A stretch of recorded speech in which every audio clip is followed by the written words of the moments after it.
Champions trophy में भारत की जीत का डंका बज रहा है, तो दूसरी तरफ कांग्रेस के नेता कप्तान रोहित शर्मा की काबिलियत पर सवाल खड़े कर रहे हैं। कांग्रेस नेता शमा मोहम्मद ने सोशल मीडिया पर क्रिकेटर रोहित शर्मा को खराब कप्तान बता दिया। शमा ने रोहित की शारीरिक बनावट पर ही भद्दी टिप्पणी की, जिसके बाद कैसे सोशल मीडिया पर तमाम लोगों ने उनको जवाब दिया है, एक रिपोर्ट दिखाते हैं।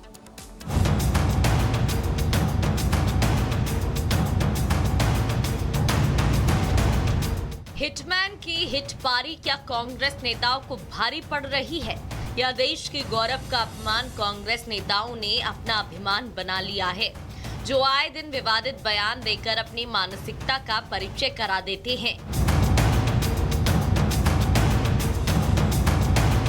ये हैं कांग्रेस पार्टी की राष्ट्रीय प्रवक्ता शमा मोहम्मद, जिन्होंने देश की दिग्गज खिलाड़ी भारतीय टीम के कप्तान रोहित शर्मा को लेकर विवादित टिप्पणी की है। जहां एक तरफ कप्तान रोहित शर्मा के शानदार प्रदर्शन की करोड़ों फैंस तारीफ कर रहे हैं, वहीं दूसरी तरफ देश की सबसे पुरानी राजनीतिक पार्टी कांग्रेस की राष्ट्रीय प्रवक्ता उनके खिलाफ विवादित बयान दे रही हैं। रोहित शर्मा को लेकर कांग्रेस नेता शमा मोहम्मद का विवादित पोस्ट। कप्तान रोहित शर्मा पर अभद्र टिप्पणी की। रोहित शर्मा को बताया अनइम्प्रेसिव कप्तान।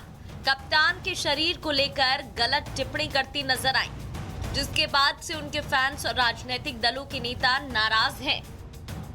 रोहित शर्मा जी की कैप्टेंसी पर और ट्रैक रिकॉर्ड पर वो सवाल उठा रहे हैं जो राहुल गांधी की कैप्टेंसी में 90 चुनाव आ रहे हैं, जिनकी कैप्टेंसी में उनको दिल्ली में 6 बार डक मिला है। अपने डक को संभालो, अपने कैप्टन को संभालो। वहां पर तो देखने की कोई स्थिति नहीं है कि कितना इंप्रेसिव है या अनइम्प्रेसिव है। और जिन व्यक्ति के नीचे हम लोगों ने 140 में से 100 मैच जीते हैं, जिनकी कैप्टेंसी के तहत हमने T20 वर्ल्ड कप जीता है, वो अनइम्प्रेसिव है। लगातार भद्दे कमेंट करने के बाद शमा यही नहीं रुकी, उन्होंने तो रोहित की कप्तानी पर ही सवाल खड़े कर दिए। यहाँ तक कि उन्हें साधारण कप्तान बता दिया, मगर शायद शमा ये भूल गए कि रोहित शर्मा चौथे सबसे सफल भारतीय कप्तान हैं। 2024 में भारत को T20 वर्ल्ड कप जिताया। ICC टूर्नामेंट के 93% मैचों में जीत हासिल की। रोहित शर्मा ने वनडे में 3 डबल सेंचुरी लगाई। 3 डबल सेंचुरी लगाने वाले इकलौते खिलाड़ी रोहित शर्मा 10,000 से ज्यादा रन बना चुके हैं। भारतीय कप्तान के नाम वनडे में 32 शतक के अलावा भी असंख्य रिकॉर्ड है, जो शायद कांग्रेस नेताओं को नजर नहीं आ रहे। तो वो देश के खिलाड़ी के साथ साथ देश का अपमान कर रहे हैं। सर, रोहित शर्मा के बावजूद तो हमारी वो भारतीय जनता वो जीती है, हमारी भारतीय टीम जीती है। इसका इतना आनंद आया हमारे को, जो कल मैच एक ऐसे इंटरेस्ट में था जो कहां से कहां लेके चला गया मैच। लोगों को कहना है, बोलते रहते लोग हमारी इंडिया जीत के दो। ये तो गलत बात है, उनका बयान जो है ये गलत है। हमारे जो टीम है, भारत की टीम है, एक सशक्त टीम है और सब दिन रही है। हालांकि ये कोई पहला मामला नहीं है। कभी सेना के जवानों के शौर्य का अपमान, तो कभी संवैधानिक पदों पर बैठी शख्सियतों की आलोचना। ये कांग्रेस नेताओं की आदत में शुमार हो चुका है। Bureau report, Republic Bharat. Delhi विधानसभा में आम आदमी पार्टी का हंगामा इस वक्त देखने को मिल रहा है। विपक्ष के हंगामे के बाद भड़के डिप्टी स्पीकर मोहन सिंह बिष्ट सदन में हंगामा बर्दाश्त नहीं करेंगे। ये कहा गया, सदन कैसे चलेगा हम तय करेंगे, क्योंकि लगातार हम देख रहे थे जिस तरह से आम आदमी पार्टी के जो विधायक है वो सदन में हंगामा कर रहे थे। और इसके पहले हमने देखा था कैसे मर्यादाओं का उल्लंघन हुआ था और 21 विधायकों को निलंबित भी कर दिया गया था। लेकिन आज फिर से वही चीजें देखने को मिल रही है सदन में। 11 साल का भी आप भूल नहीं पा रहे हैं, और इस सदन की कोई मर्यादा है। यदि अरे मैं बता रहा हूं तुम्हें, सुनाओ। ये तो अध्यक्ष जी का तुम्हें धन्यवाद करना चाहिए। जिस दिन मैं चेयर पे बैठा ना, मैं तुम्हें तुरंत बाहर निकालूंगा। क्या है ये सदन? ये मच्छी बाजार नहीं है, ये तुम्हारा सदन नहीं है। दिल्ली के लोगों ने हमको चुन के भेजा। ये प्ले कार्ड दिखाना क्या है? अध्यक्ष महोदय, आप चेतावनी देवे, दोबारा कोई प्ले कार्ड नहीं दिखाना चाहिए।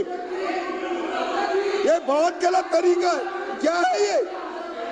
रुको, अभी हम बताएंगे कैसा हाउस चलता है। और इस वक्त हमारे सहयोगी विवेक जुड़ चुके हैं। विवेक, सवाल यह है कि आखिर आम आदमी पार्टी के विधायकों को क्या मुश्किल हो रही है अगर सदन चल रहा है, बार बार मर्यादाओं का उल्लंघन क्यों? देखिए, विजेंद्र गुप्ता ने साफ तौर पर कहा कि यहाँ जो चीज़ें स्पष्ट हैं वो रूल बुक के हिसाब से चलेंगी। जो भी मार्शल आउट किए जाएंगे उनके ऊपर रूल बुक काम करेगा। कहाँ पर धरना देना है, कहाँ आपको आवाज़ उठानी है, वो गेट के बाहर तय कर दिया गया। और हम लगातार देख रहे हैं कि आज सत्र का अंतिम दिन है और ऐसे में अब जो आवाज़ें निकल रही हैं, गेट के बाहर भी वही आवाज़ें आ रही थी, रूल बुक का हवाला दिया जा रहा है। हालांकि मेरे पास जो जानकारी है, विजेंद्र गुप्ता ने स्पष्ट कहा है कि हमने जो रूल बुक है, जो हमने देखा है, या फिर आप भी जाकर पढ़ लीजिए, उसमें साफ तौर पर लिखा है कि आपको अगर किसी भी तरह का प्रदर्शन करना है तो विधानसभा के बाहर जाना होगा, परिसर के बाहर जाना होगा। हालांकि यहां पर जो विपक्ष का कहना है कि रूल बुक हमने भी पढ़ी है और रूल बुक का हवाला देकर यह कहा गया है कि कौन सी प्रीमाइसेस की आप बात कर रहे हैं, क्या गांधी मूर्ति की बात कर रहे हैं, या ठीक या फिर विपक्ष के जो नेता हैं उनके केबिन की बात कर रहे हैं, या इस प्रीमाइसेस के कितने मीटर और किलोमीटर की आप बात कर रहे हैं। तो इन चीजों को लेकर तर्क और वितर्क बना हुआ है और लगातार यहां पर जो आवाजें हैं उस बात को लेकर है। हालांकि रूल बुक पे क्या है वो सारी चीजें स्पष्ट है और रूल बुक के हिसाब से ही विधानसभा अध्यक्ष ने जो कार्रवाई की थी और मार्शल आउट की जो उन्होंने बात की थी, बिल्कुल वो तथ्यों के अधीन है। जो तथ्य पेश किए गए हैं, जो आधार बनाया गया है, वो बिल्कुल स्पष्ट है। हालांकि आतिशी ने कहा कि रूल बुक के हिसाब से विधानसभा परिसर में जो लॉन है वो शामिल नहीं है, गांधी मूर्ति का जो एरिया है वो शामिल नहीं है, लीडर ऑफ अपोजिशन का कमरा शामिल नहीं है और रूल बुक के मुताबिक ही विपक्ष बात कर रहा है, ये विपक्ष का कहना है। बिल्कुल विवेक, आपके पास इस वक्त तमाम जानकारियां, आगे भी अपडेट लेंगे। फिलहाल जानकारी देने के लिए बहुत बहुत धन्यवाद। और सीधे इस वक्त रुख कर लेते हैं गुजरात का, जहां प्रधानमंत्री नरेंद्र मोदी का गुजरात दौरे का आज आखिरी दिन। जीव है, उनके संरक्षण के लिए तमाम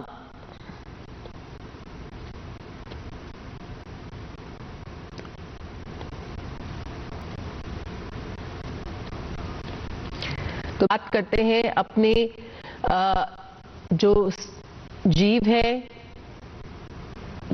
उनके संरक्षण के लिए तमाम